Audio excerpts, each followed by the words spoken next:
说来是郭台铭的消息，鸿海创办人郭台铭都要结束去日本访问行程了，等下到国内3面就随到高雄，拜访将要代表国民党参选高雄市三民区立委现任的市议员黄碧林。这黄碧林讲，郭党会行为难因，所以讲呢，爱事先卖对外通知媒体，嘛有拜托伊爱伊甲支持。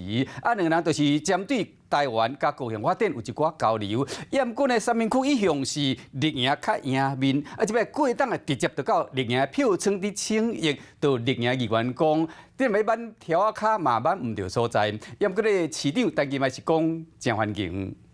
我认为我现在是要替选他来往前做事，说对，一定要有未来。在地碰议，鸿海集团创办人郭台铭和正面坐上我的高雄市议员，嘛是代表国民党投入三民区立委的黄碧林慷慨交流。这个事情可变，教育还是很重要。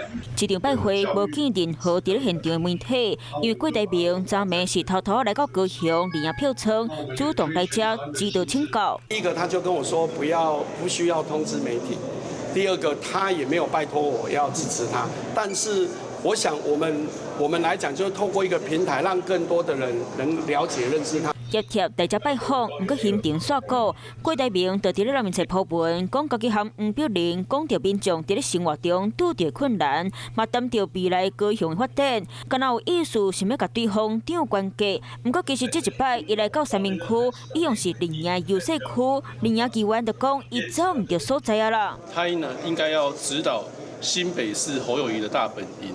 去拔庄，才是对他在国民党进行总统初选最有帮助的这个行程安排。也希望郭董不要只为了政治的原因才来高雄。那我觉得这展现出整个2024，其实泛蓝是可以整合成功的。也欢迎这个所有的不管是要选举也好啦，要投资也好，要旅游也好我们都欢迎。郭台铭来到绿营票仓，受到大家注意，就算党内总统人选也未决定是谁。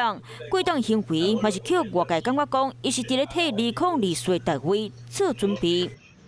嗨，我是庄宇杰，想要看到更多的新闻内容吗？赶快订阅华视新闻的 YouTube 频道，并且开启小铃铛，跟着宇杰一起看新闻吧。